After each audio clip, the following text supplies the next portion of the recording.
Good evening, Fit Men Focus. Hope we are all well. Have Jack with us this evening. Let's do this then. So, Taps, if you could just mute yourself so we don't get any background noise, appreciate that. Thank you. So, good evening, guys. Sorry about the 24-hour postponement on this one, but we're here. We're going to get it done, and we have Jack with us this evening. Jack and I have become good friends actually over the last 4 years or so, and a guy of immense value. And I said, Jack, do you want to join us live in the Fit Men group and just bring a little bit of value to the guys? Got an unbelievable story and has built a very good business over the last 4 years as well. So going to share a little bit of value on that. So over to you, Jack. Just tell us your story and introduce yourself to the guys. How are we doing, guys? Hope you're all good. I think some of you guys, well, most of you guys in here will know me. But for those who don't, I'll start from the beginning. So most of you probably haven't even heard this part of my story. So are we good, Billy? I don't know if I can see you doing stuff. We're good. I'm just recording. Ah, cool. So yeah, I was a very quiet kid growing up.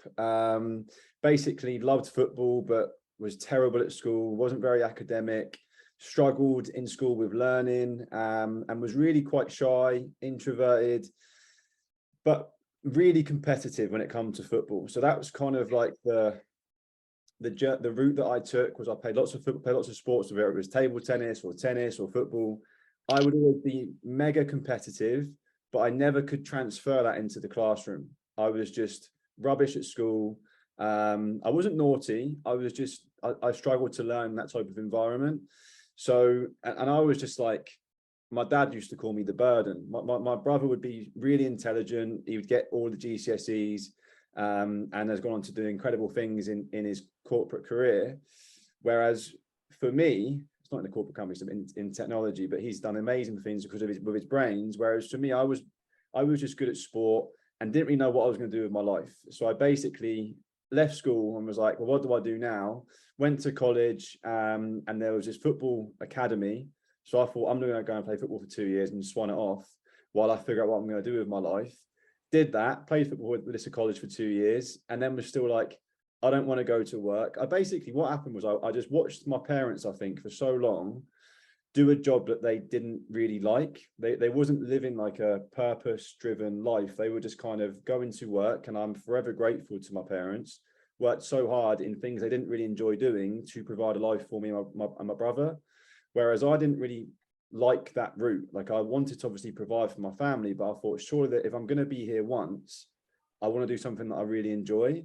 So forever grateful to my parents for the fact that they sacrificed enjoyment to go and work jobs just to pay bills. But I was like, I'm not going to do that for 50 years. I can't see myself doing that for my whole life. But I had no idea what I was going to do. I didn't have brains. I didn't have direction, really. I wasn't disciplined at the time. So found myself really unsure what to do. I wasn't at the time into personal development. I was far from it. I was spending my weekends getting drunk with my friends, doing drugs, gambling, was really going down the wrong route. And if it wasn't for the gym, I don't really know where I would be. That was the big pillar in my life that helped me to get a lot of self-confidence, because I was quite skinny growing up.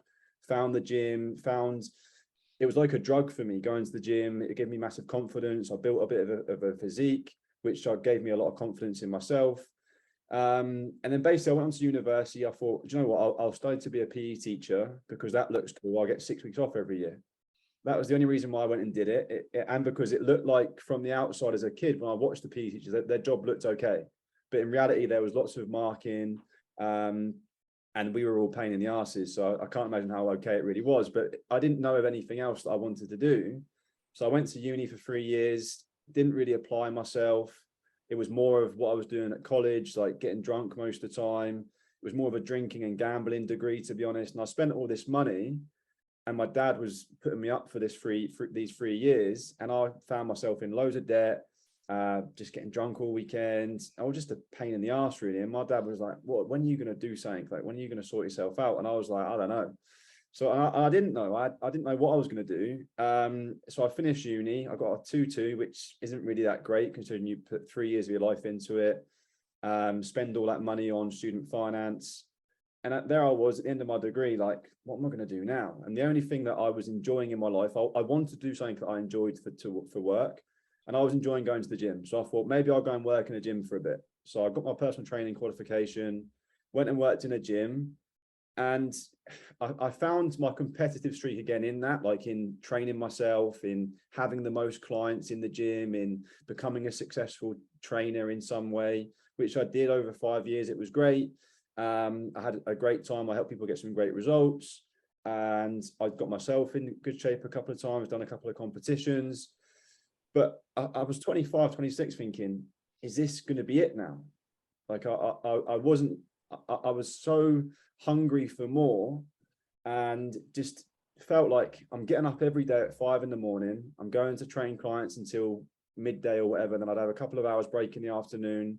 Then I have to train my clients again. And then it was very anti-social hours, because I had to train people when they could be trained, and they had to work during the day and stuff. So I was training the people before they started work. Then in the mid-morning, I would train middle-aged mums. And then I'd have the afternoon to train myself. And then I'd train in the evening, I'd train whoever would want to be trained, really. And I was like, all I'm doing is working, and I was trading my time for money. And at sometimes, I built up to a point where I was like charging £45 an hour. So I was making quite a good hourly rate, but I had no money left at the end of the month. Like, I was just spending so much because I was so, I guess I was lacking purpose. So I found myself every weekend spending all the money that I had, doing things that were not really things that they were really against everything that I believed. I was trying to live a healthy, active lifestyle, but spent my whole weekend doing things that were very unhealthy, things that I am ashamed of, really. When I look back, I was like, that's how I used to live my life. But because I was in such a mental, just bad place, that's just what I resorted to, because it helped me to escape. So every weekend I would escape the fact that I was working 60, 70 hours a week to just about pay my bills. And I moved out a couple of times into my own apartment. But really, I couldn't afford it. Like, it was so hard for me to be able to afford living on my own, paying bills, and I was paying rent to work in the gym as a PT. And I just felt I was exhausted. And if I wanted to have time off, because I was self-employed, I couldn't get any time off to go on holiday. And if I did, it would cost me double, because I wouldn't get paid while I was there. I would still be paying the gym rent. My clients would be pissed off that I'd left them.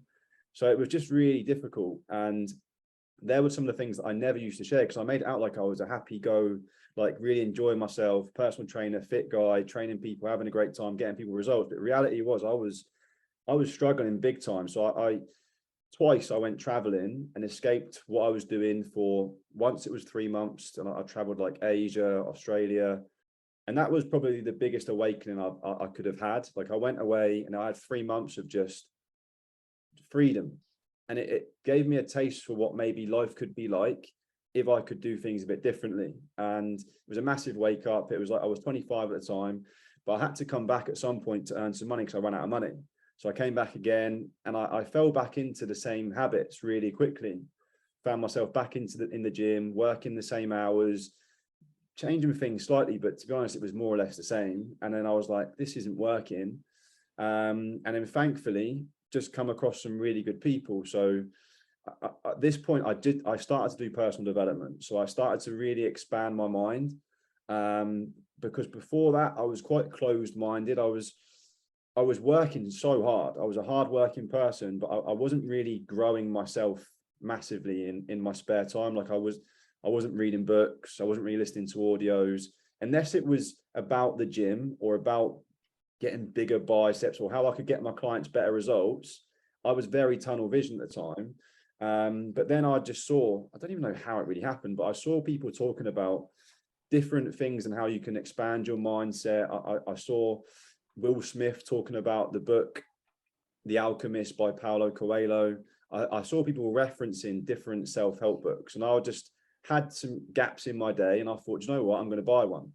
And I started to read a book called The Slight Edge, and it just transformed my way of thinking massively. One book, which led to the next book, which was The Alchemist, which led to the next book, which was Rich Dad Poor Dad, which led to Never Stopping. And I've read probably a book a week ever since, over the last 5 years, and completely transformed from where I was at 25 to where I am now at 30. I know I don't look 30, but to now at 30, some grey's coming through, I know you can see. and yeah, I just got become obsessed really with developing my mind, and that became even more of an obsession than my training. Like the gym was a massive thing for me. It became something that I fell in love with. But then when I learned and found personal development, that became a bigger obsession than anything. Even bigger than, like, I love football, but for me, learning and developing myself became like something I wanted to do all the time. Like whether I was in the car, I would want to be listening to a podcast or an audio or something that could help me grow. Versus before, I'd be listening to Radio One or Top of the Pops or whatever music was on, and that wasn't really helping me massively at the time.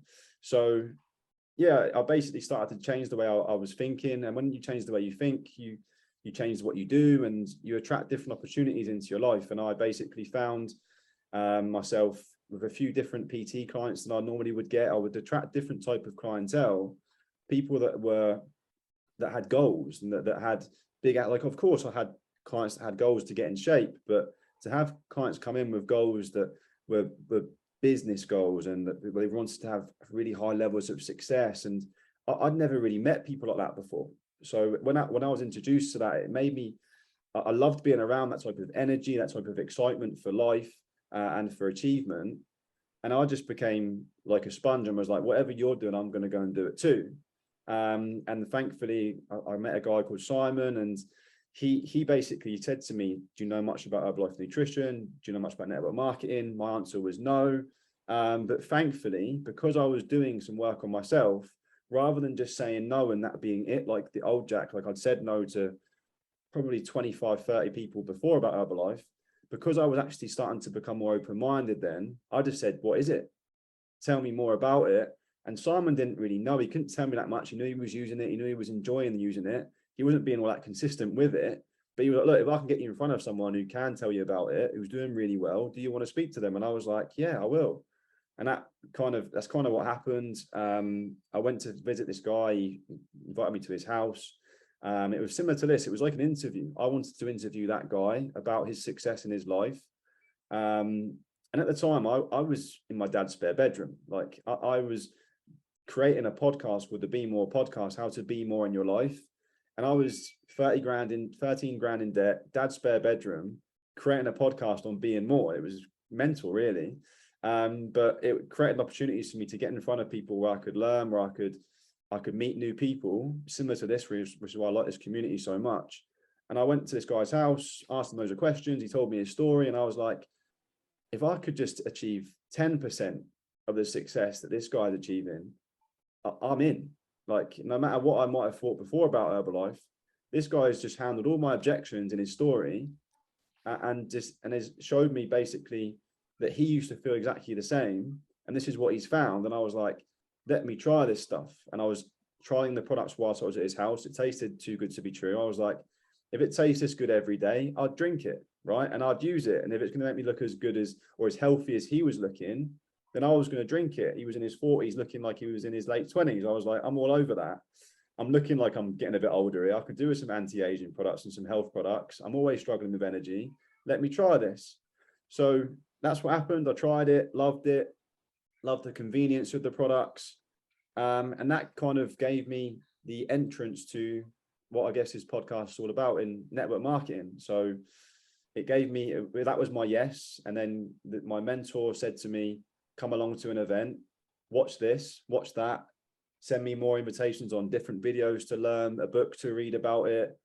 And my obsession kicked in again, where I wanted to learn everything there was to learn about MLM, network marketing, about this industry. I became obsessed. And if there was an event, I'd be there, whether it was in Portsmouth, where I live, or Paris in the first year. I was all over it. And I just was wanting to get into rooms where I could learn, where I could understand more, where I could hear more testimonials. And I just saw person after person in the company that I'm in, making above average income, living above average lifestyles with no overheads, no employees, no stress really that you would get with running a traditional business. And I thought, this sounds so good. I was running a one-man self-employed personal training business, and I had loads of stress, and I had loads of limits on what I could do because it was time-based. Whereas with this, there was no limits. I could build a team and leverage a massive team and help people all over the world. And that for me has got me so excited, even to the point now where I can't stop thinking how excited I am about this opportunity. So yeah, that's kind of what happened. I got myself involved, and within 6 months it's not typical, but it's possible when you're obsessed. And I got to the point where I was earning enough money to go full time and to not have to work the job I was working anymore. I stopped personal training, even though I was making a good hourly rate. People didn't understand it. People had opinions, but I knew what I had got my hands on was serious, and I wanted to run with it harder.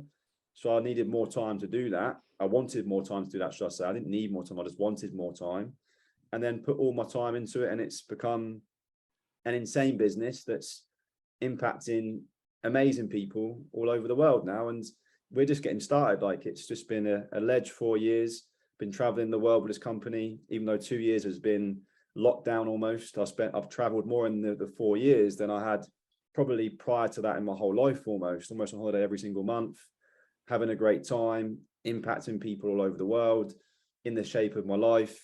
Just, yeah, very, very blessed. So that's kind of my story, mate. I don't know what questions you want to throw at me. Great story. So question number one was, what is your favorite thing about network marketing? And I feel like you've just listed off a minimum of 10 things that could be your favorite.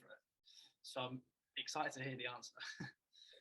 Good. Yeah. Just so you know, guys, I did say to Billy, what questions are you going to ask me so I can prep some good stuff? So I kind of know what the question is, but for me, it's the fact that it's limitless. That's my favorite thing about network marketing, is there are no limits. Whereas when I was personal training, I only had so many hours in the day. And where I was training people from a gym, I was limited by location. If people were too far away, they couldn't really train with me. Whereas with this, like, we're open in 95 different countries. My goal is to go and get business in every single one of them, and to have massive impact in every single one of them, with new people, helping new people get results. Like, for me, that's limitless is probably my favorite thing. But it's such a hard question, because I love so many aspects of the opportunity, like the community, the people, the personal growth. But yeah, for me, the fact that it's limitless, and you can become like the best version of yourself in this industry. That's what I love about it. I guess that is limitless as well. For sure. Sums it up really well, that word. Biggest lesson you've learned over the last 4 years, or to be fair, at any point in that story you just told us? Cool. So the biggest lesson I've learned, for me, I was actually listening to Warren Buffett the other day, and I thought this sums up all of the lessons that I've learned in my life, like in working life, in my career. It's not how hard you row. It's more, what matters more is the boat you're in. Like, I was rowing really hard before. I think everybody works hard in the jobs that they do, but does that job offer you leverage? Does it offer you residual income? Does it offer you a community full of like-minded, goal-driven, positive individuals who want to see you win? Like, for me, this is just the best boat. Whereas before, I was working in a boat that no matter how hard I row, I couldn't get that far. I couldn't really go very well. I could probably get to the Isle of Wight and be knackered, right? Whereas with this, I can go wherever I want. And that's I think the biggest lesson that I've learned is just really in life, it's so important to look at the vehicle that you're in, because most people are going to work hard anyway. Especially in the UK, it's like a hard working, that's the culture, right? So people work hard anyway. Just look at the vehicle that you're in. So the reason why we had to cancel this podcast or this little call for one day is because I was poorly for the last 2 days. And when I used to think back, I don't get ill very often, but when I was ill, when I used to be a PT, it would be so hard. Like, I'd have to cancel clients. I wouldn't get paid. I'd have to phone in. I'd like phone the gym. It was just so many hurdles. So I basically couldn't really get ill. It would cost me too much, right? Whereas the last 2 days, I've not had to really tell anyone that I'm not well. I've just recovered, been able to recover, been able to rest, and it's not affected anybody negatively, really. and my business is still soaring. Like, it's insane when you think about it, the leverage and the opportunities when you just work hard at the right vehicle. So yeah, doesn't matter how hard you row, what matters most is the boat you're in. It's good. I like that.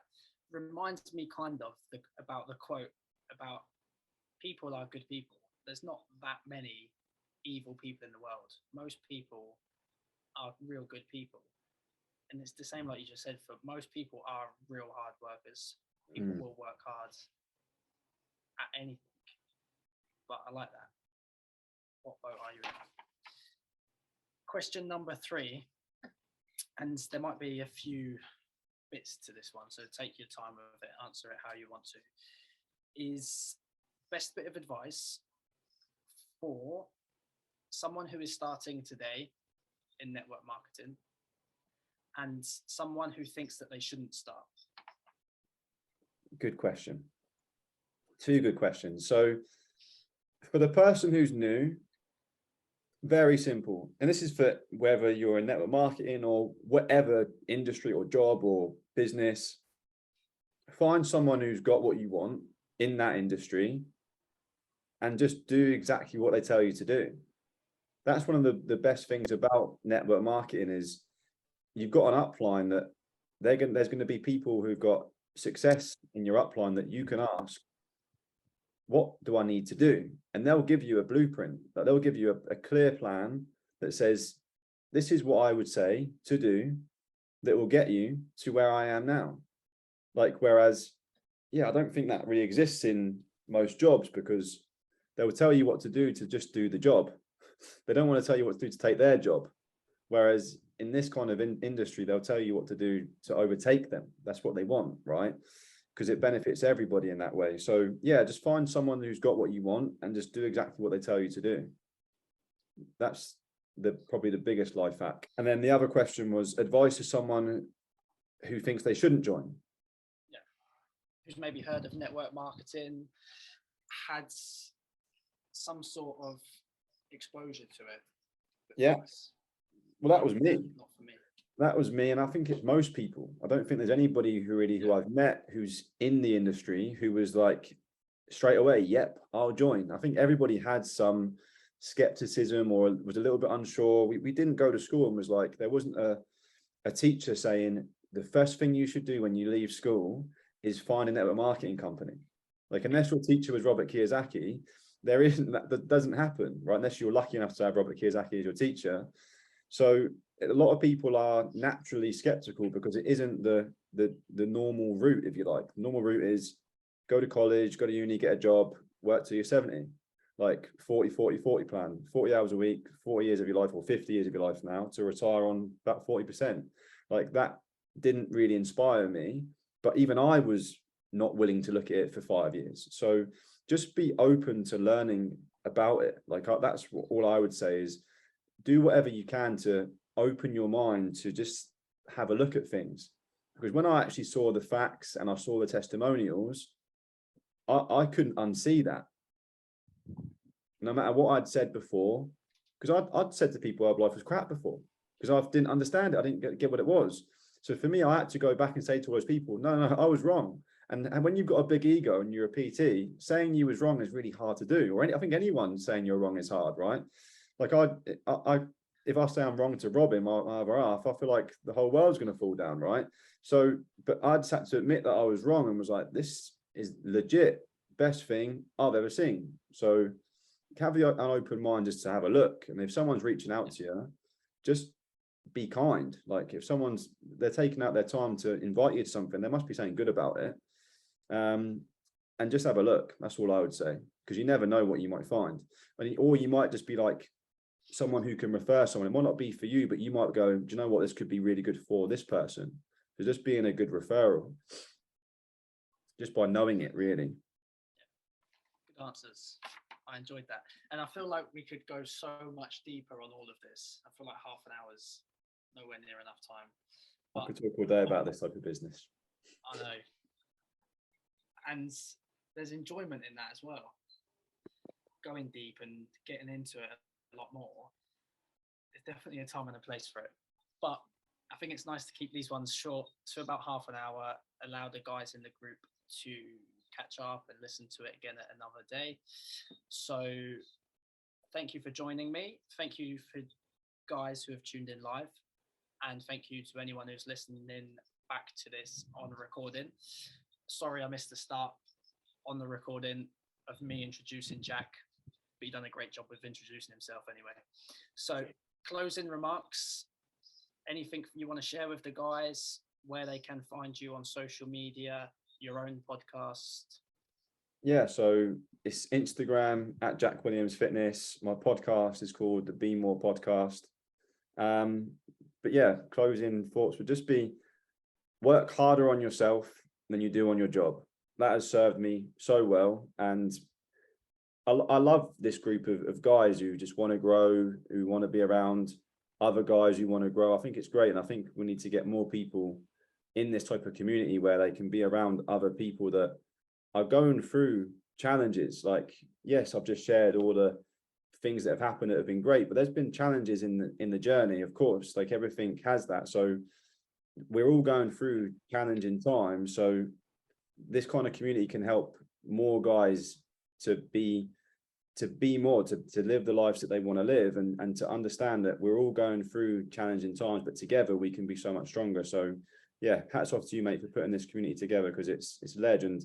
It's only going to go on to do bigger and better things over the next 1, 2, 3, 4, 5 years. Thank you. Appreciate it.